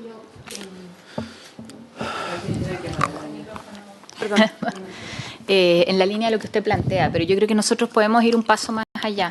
O sea, hoy día hay varios lugares en el sector público donde está implementada la medicina integrativa y además con esta mirada más amplia de cómo abordamos nosotros los problemas de salud. Está Sebastián Norambuena, de hecho, del Sotero del Río. Yo conozco la experiencia del Instituto Nacional del Cáncer. Hay consultorio de atención primaria. Entonces yo diría, más que un piloto, es como el Ministerio nos ayuda mostrándonos lo que hoy día hay, porque mi impresión es que no se requiere por la vía legislativa fortalecer en este momento, sino más bien cuánto se está implementando y reconociendo en la práctica habitual.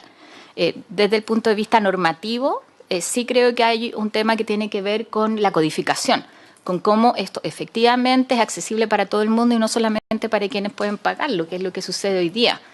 Algo parecido nos pasa en salud mental, lo hemos discutido. Creo que ahí hay un punto que sí deberíamos abordar. Pero sería súper interesante conocer cuánto se ha incorporado. Creo que para quienes están en este tema en los establecimientos públicos es también un respaldo ya que le pregunten, saber. Yo les garantizo, presidente, que tienen datos, tienen resultados. Entonces poder conocer eso y una propuesta concreta de cómo esto se fortalece, cómo se incorporan, no como iniciativa que dependan del director o de que hay alguien que tuvo la oportunidad de capacitarse, que es acupunturista, que estudió medicina china, que lo que pasa en general tiene que ver con iniciativas individuales, sino como una política pública, efectivamente, donde se vaya incorporando progresivamente como desde el punto de vista más bien complementario. Yo creo que en eso sobra evidencia. Hoy día, además, hay evidencia científica, ustedes nos han mostrado algunos datos, hay mucho más, pero ¿cómo garantizamos que esto efectivamente se vaya implementando progresivamente como parte del abordaje de la medicina, sobre todo en el sector público? Y, por otro lado, yo quiero insistir en la codificación en FONASA, porque creo que eso es fundamental también para que exista de alguna manera. O sea, eso significa que tiene un código, esa es parte de la lógica de nuestro país, en el momento que tiene un código es que existe, pero además lo importante es que se puede tener financiamiento y se favorece el acceso a más personas. Diputada Girardi. Sí. Bueno, gracias, presidente. Bueno, yo quiero agradecer la presentación del doctor Aranda.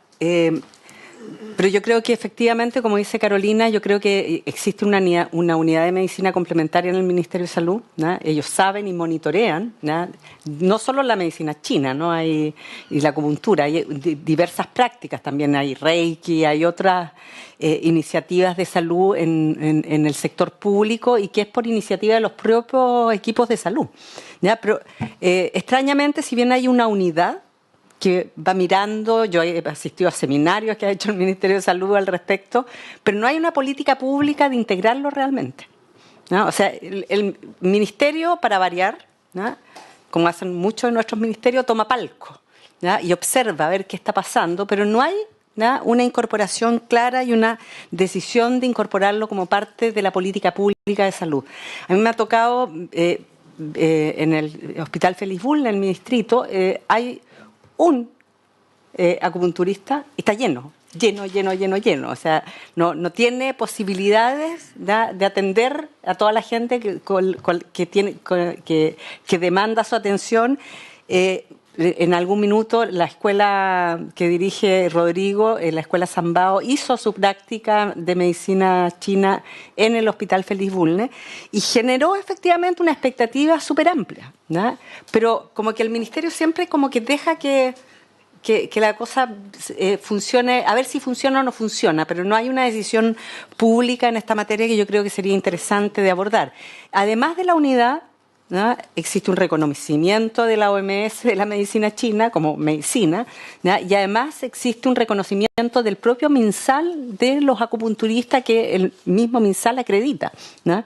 Por lo tanto, hay un reconocimiento, hay una parte activa del ministerio en esta materia, pero no hay una incorporación posterior en las prácticas de salud en los distintos niveles de atención, ¿no? Y yo creo que efectivamente yo no coincido con Guido cuando él dice hagamos un piloto, porque yo creo que ustedes tienen muchos pilotos que ya pueden haber observado, pero sí una decisión de incorporarlo decididamente y además, como decía Carolina, a mí yo creo que la mejor forma de evidenciar esa voluntad es a través de la codificación, ¿no? La gente que quiere acupuntura, ¿ya? O tiene que ir a un médico que lo va a derivar a un kinesiólogo y que el kinesiólogo además es acupunturista y le va a hacer acupuntura, ¿no? Pero no hay posibilidad de que lo derive ni siquiera un acupunturista, ¿no? Por lo tanto, yo creo que sería sumamente importante que este tipo de medicina, este tipo de atención entrar en los sectores populares, porque hoy día solo lo tiene la gente que tiene plata para pagar, ¿no? Y eso es lo más, o sea, una medicina que podría ser sumamente barata para el Estado, ¿no? Desde el punto de vista de su implementación y desde el punto de vista de sus resultados. Claramente en los sectores populares no tiene ninguna posibilidad de acceso, ¿no? Porque no está codificado, no está integrado por la política pública y solo está para los sectores más acomodados del país, ¿no? Y a mí me parece que eso es una discriminación que yo creo que el Ministerio podría colaborar en que no se produzca, ¿no? Así que sería esa la petición, ministra, de que pudiéramos de verdad avanzar en la incorporación de la medicina china y la acupuntura en particular como una práctica permanente dentro de los distintos niveles de atención de salud público en Chile, ¿no? Esa es como la solicitud. Diputada, primero señalar que yo he tenido una experiencia muy exitosa con la acupuntura vinculada también como una medicina holística también con la medicina biológica, o sea, y que eso realmente evita intervenciones quirúrgicas. Así que yo diría que esto sería muy interesante que si hay algún registro que tenga el Ministerio, su Departamento de Medicina Alternativa, pudiera hacerlo llegar a la Comisión y volver a insistir. La verdad es que insistir con la codificación ha sido esto una tarea permanente de muchos y frente a FONASA, que se ha negado finalmente a abrir las codificaciones incluso automáticas de nuevos tratamientos para el cáncer u otro. Entonces hemos tenido una dificultad eterna. Volvemos a insistir. Espero que en algún minuto el criterio no impere un criterio simplemente y puramente económico, como operado desde FONASA permanentemente, y que además impide que, como no tiene codificación, que los afiliados de la ISAPRES también puedan acceder. O sea, no accede nadie. Entonces acá tenemos un problema grave del cual hay que hacerse cargo. Senadora Van Riesenberger. Bueno, yo comparto que como terapia complementaria es en muchos casos una terapia que puede resultar mucho más barata para el Estado si es que se usa en los casos adecuados.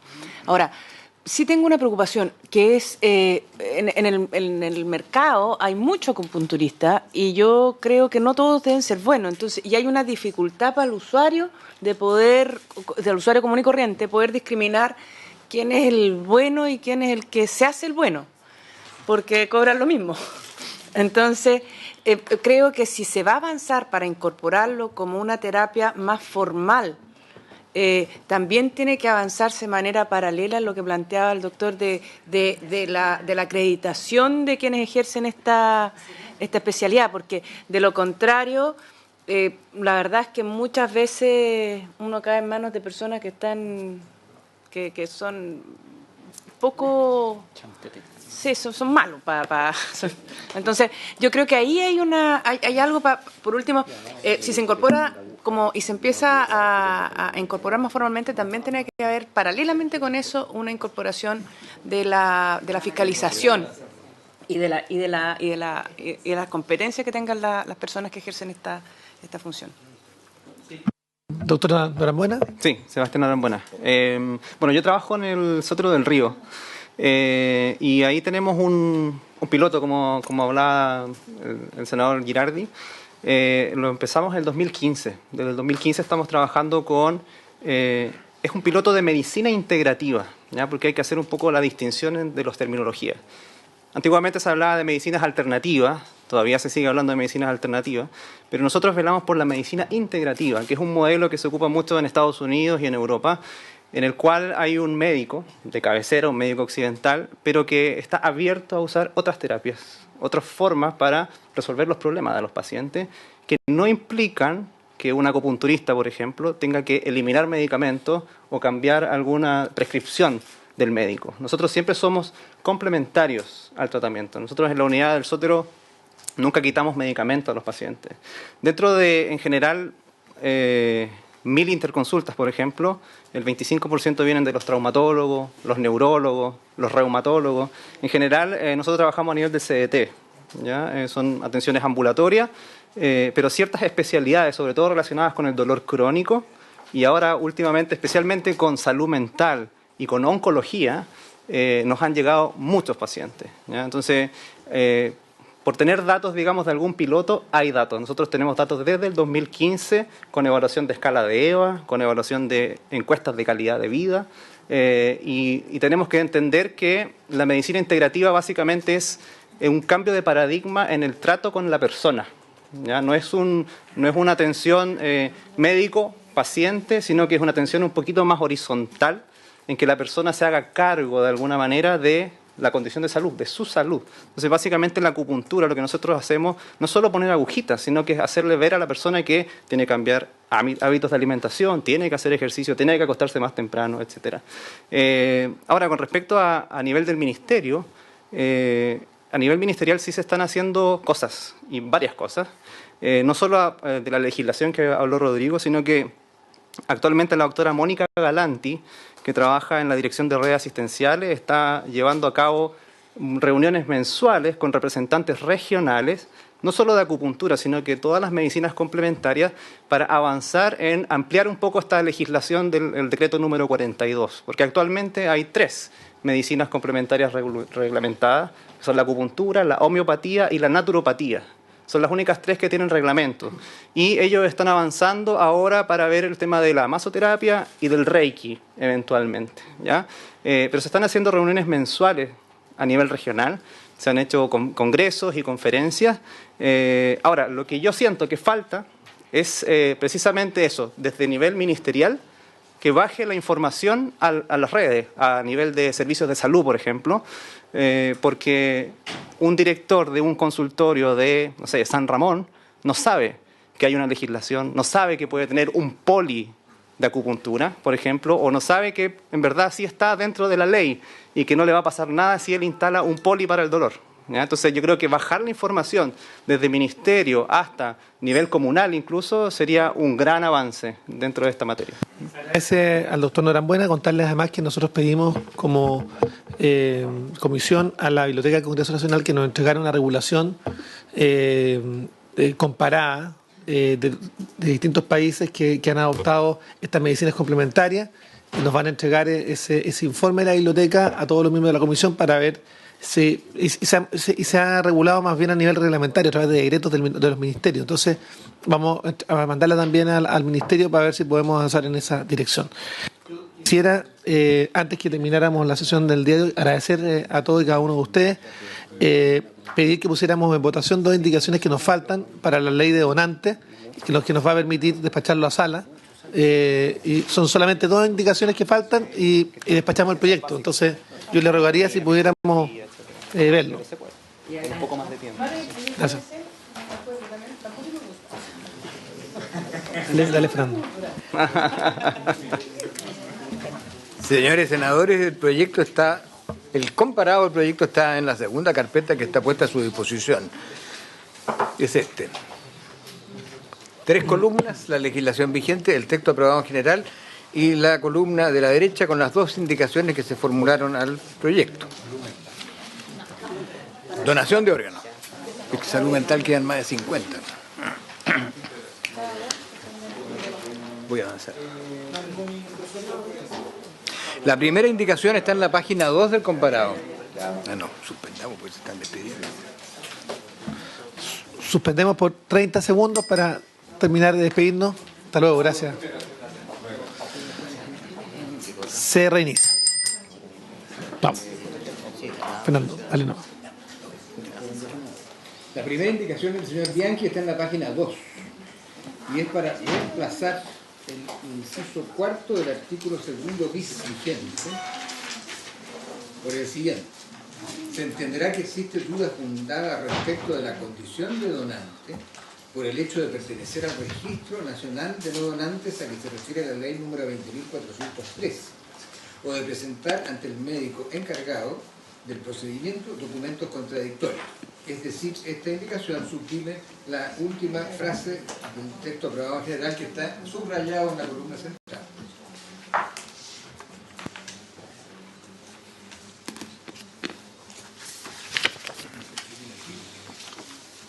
Jaime González, ¿el Ministerio qué opina? Presidente, por su intermedio, nosotros estamos de acuerdo con la indicación del señor Bianchi. Esto fue un asunto que fue largamente discutido en la modificación de la ley de donante de órganos del año 2012. Nos parece que la indicación va en el sentido correcto de mantener la manifestación de voluntad de quien ha manifestado ser donante, y no estamos de acuerdo con que en caso de duda fundada se le presente la interrogante o la decisión a los familiares o a los parientes. La propuesta de nosotros es que se mantenga la manifestación de voluntad y solo en caso de documentos contradictorios se aplique, porque lo puede haber por un carnet de identidad, por una licencia de conducir o por una manifestación ante notaría, se le pregunte de acuerdo al orden de exclusión que esté en el artículo vigente de la ley. Ok. Senadora Fernández Berger. No, yo creo que se debe mantener esto, porque ya me parece violento que a las personas las obliguen a ir a la notaría cuando hacer un trámite y pagarle a los notarios que están requete sobrepagados para decir que no quiere ser donante. Me parece que era más que suficiente el tema con el carnet de identidad, que es un trámite que uno tiene que hacer regularmente.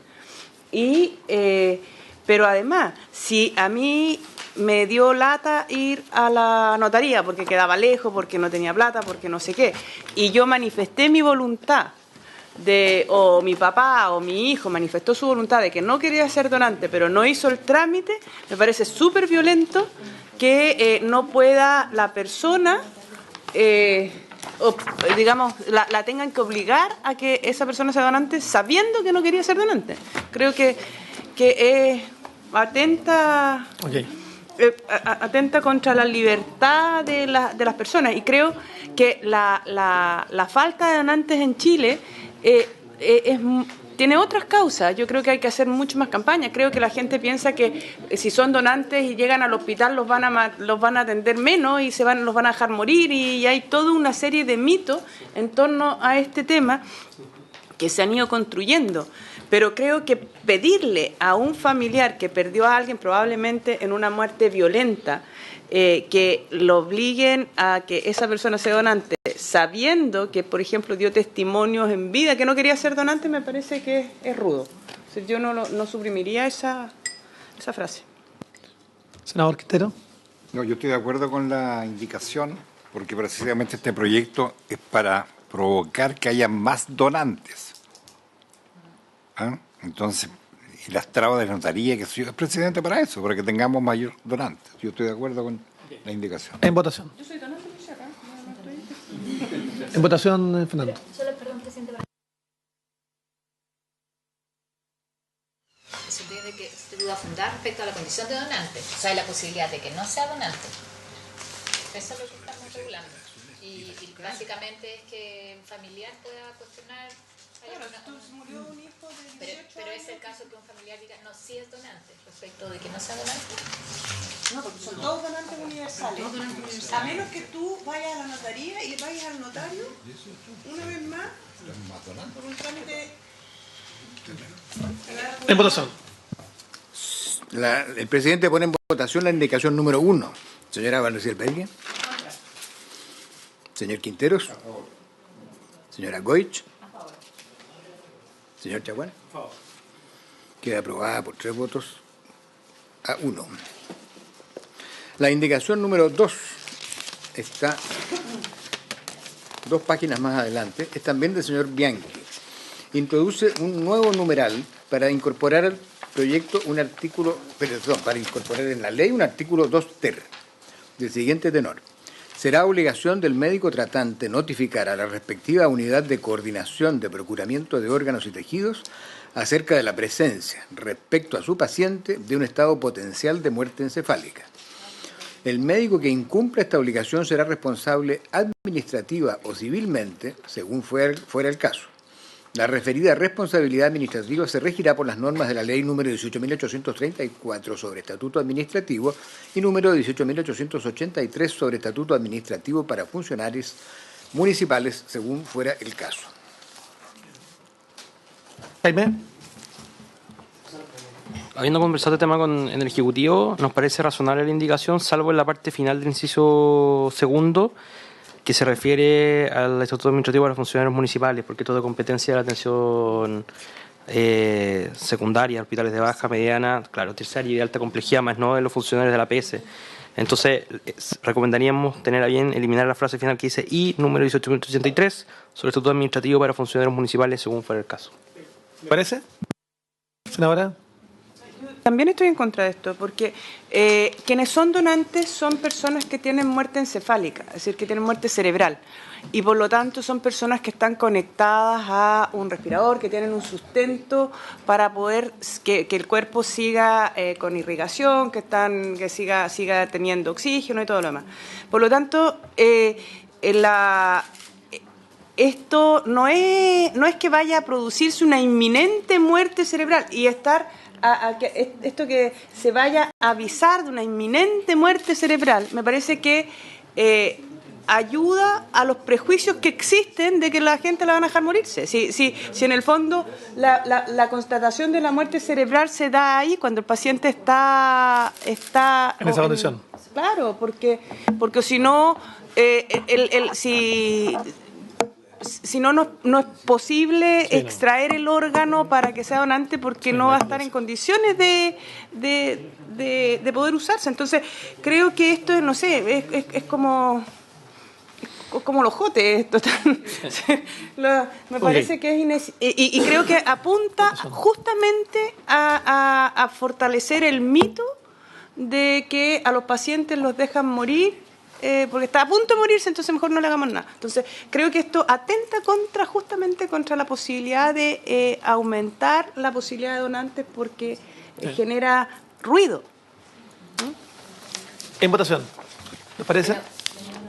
¿Sí? ¿Doctor Quintero? No es consulta. Yo comparto con lo que ha dicho la colega senadora, porque más encima dice hacer que la presidenta respecto de un estado potencial de muerte encefálica. Y más encima lo estamos castigando. Yo no estoy de acuerdo. Ya, en votación. Ministro. Yo estoy de acuerdo con la senadora. La verdad que creo que la intención del proyecto es, cierta, claramente tener más donantes, y una de las cosas muy importantes es que tenemos que ser muy transparentes y claros con la información. Con respecto al tema de la muerte cerebral, sí hay muchos prejuicios y todavía hay muchas dudas con respecto al diagnóstico de la muerte cerebral. La muerte cerebral tiene claramente una serie de parámetros, ¿no es cierto?, que son muy objetivos con respecto al electroencefalograma, el electrocardiograma, o sea, hay un montón de parámetros objetivos. Claramente aquí el espíritu de esto es, por otro tipo de argumentos clínicos, se puede saber quién va a llegar a una muerte cerebral, pero sin embargo estoy de acuerdo que frente a la decisión, a mí me parece que sería bastante adecuado y más transparente y más claro para las personas si dijera acerca de la presencia de un estado de muerte encefálica. Eso sí. Entonces, creo que eso no cambia el espíritu de las indicaciones de la ley. Sí, eso sí.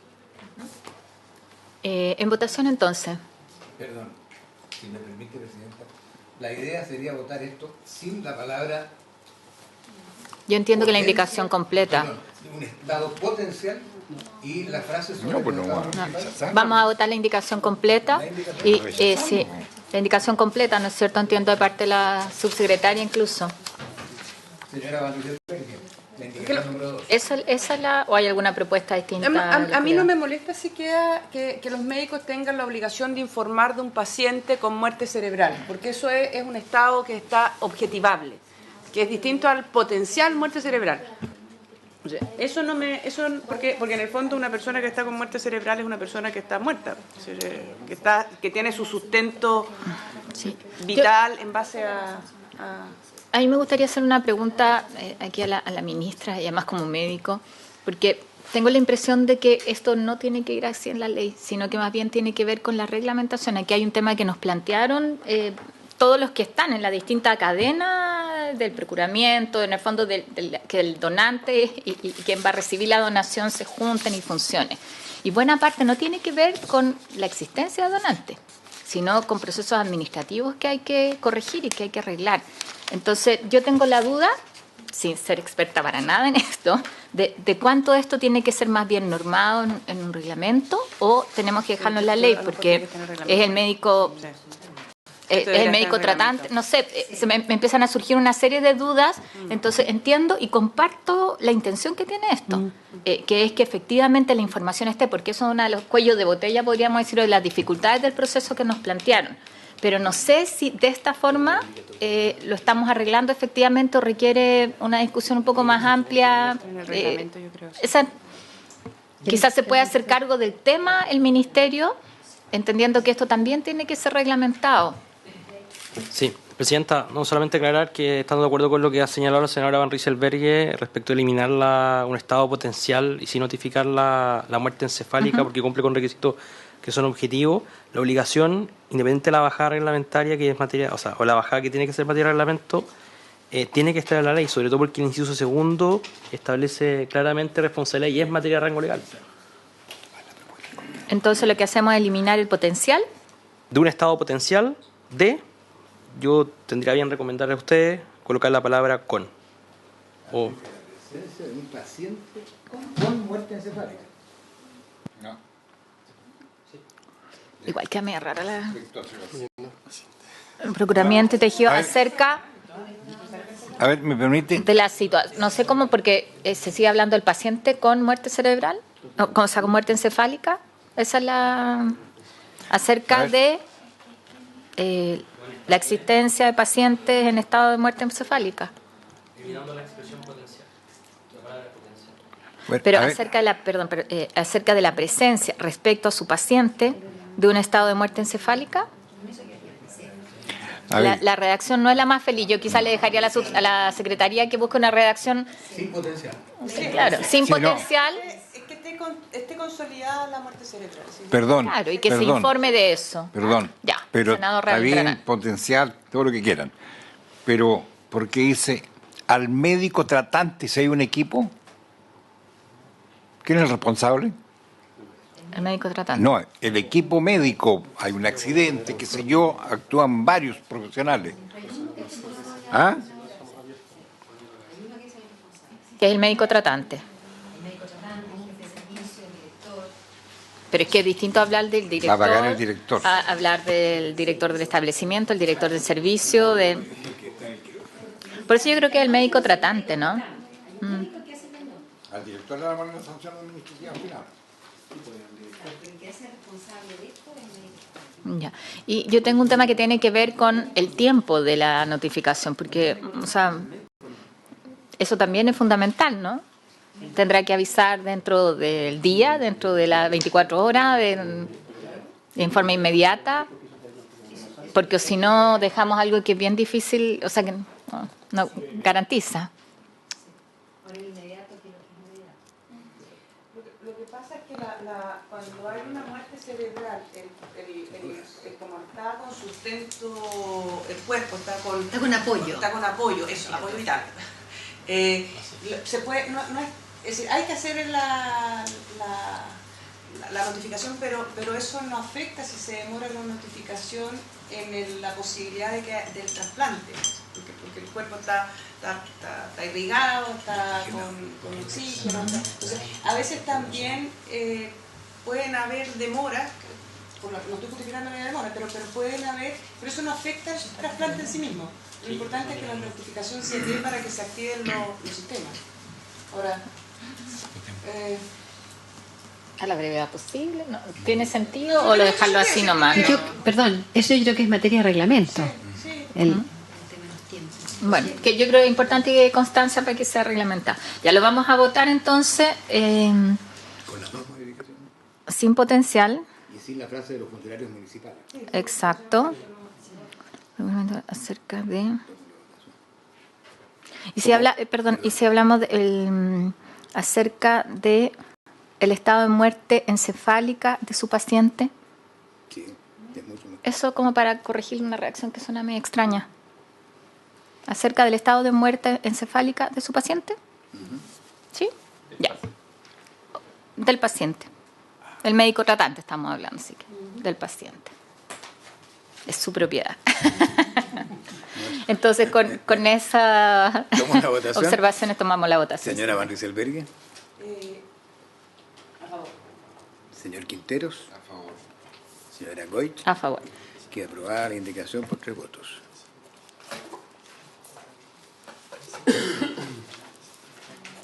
Terminada la discusión del proyecto, Presidenta. Presidenta, Sí. ¿me permite? Le agradecemos a quienes venían por el proyecto de salud mental, pero parece que queda para la próxima sesión. En primero efectivo, porque eso es lo importante.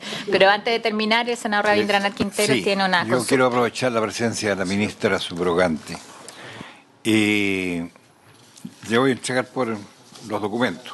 Me han llegado 2 documentos de dirigentes sindicales, del presidente de la FENAT Histórica de Osorno, manifestando su preocupación y como organización dice, por la prolongada demora en nombramiento de las autoridades titulares de salud en la provincia y en la región. Y bueno, dicen la otra parte, y especificar, quieren reunirse conmigo, especificar los problemas de trato y de gestión que nos preocupan no solo como dirigentes sindicales, sino como actores sociales en nuestra provincia. La entrega de esto, y acá también de otro documento, donde ratifica precisamente la falta de autoridades para que se tomen decisiones de verdad. Allá en la región tenemos fácil, así me estuve mentalmente recordando, que en Puqueltón, en Chonche, en Dalcahue, en Octay, en Alerce, en Osorno, están obras que están hace meses abandonadas. Y no se toma, en Dalcahue más de 1 año, y no se toma ninguna determinación. Entonces las empresas ya no se interesan. Acá, empresas que construyeron 3 hospitales, le pidieron obras adicionales. Terminado, los hospitales están funcionando. Y el director del servicio tramita, no le quiere entregar la información de... Está todo el detalle acá para que lo voy a estar yo. Te lo entrego, doctora, porque la verdad que a mí me preocupa por todo lo que sucede. Estamos construyendo allá 2 hospitales muy potentes, como el de Quillón y Ancú, y si no se toma la gente, las empresas no se interesan después. Quedan planteados ambos temas. Así es. A la ministra subrogante hoy día. Yo quiero aprovechar también de plantearle muy breve una preocupación que... Sí, no hay problema.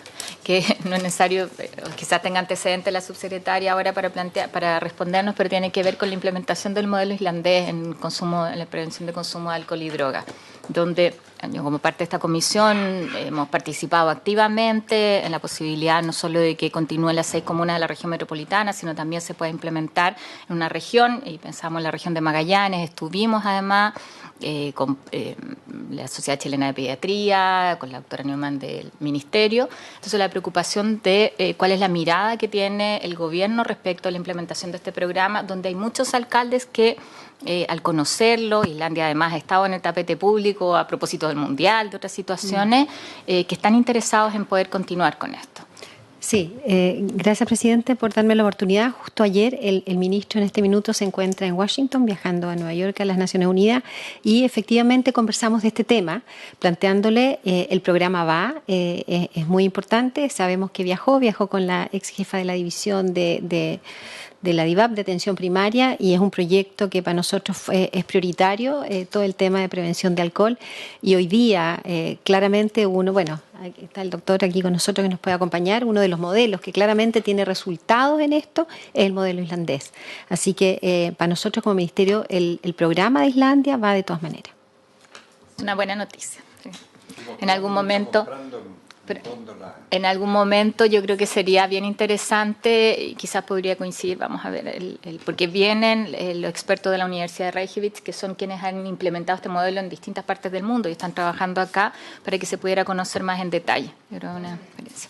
Bueno, sin más, levantamos la sesión y